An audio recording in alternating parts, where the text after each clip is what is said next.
ପିଲାପିଲି ମୋ ଫ୍ୟାକ୍ଟ୍ରି ପଇସାରେ ଚଳୁଛନ୍ତି। ସେ ଯେଉଁ ଆଣିଦେଲା ଇଏ ଡିମାଣ୍ଡ ଯୋଡ଼ାଏ ଟକିଆ ଗୋଟାଏ ସଉପ।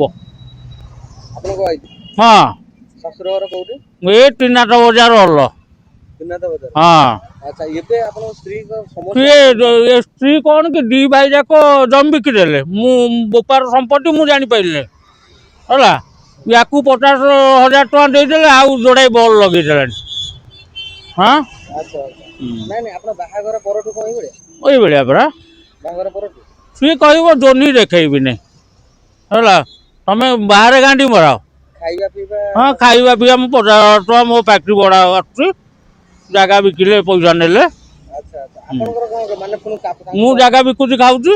ତାକୁ ଚଳିବା ପାଇଁ ପଇସା କିଏ ଦଉଛନ୍ତି? ନା ନାଇଁ ମୋ ଫ୍ୟାକ୍ଟ୍ରି ଭଡ଼ା ନେଉଛି ସିଏ 50,000 ଟଙ୍କା ମାଇକିନା ଆକାଉଣ୍ଟରେ ପଡୁଛି।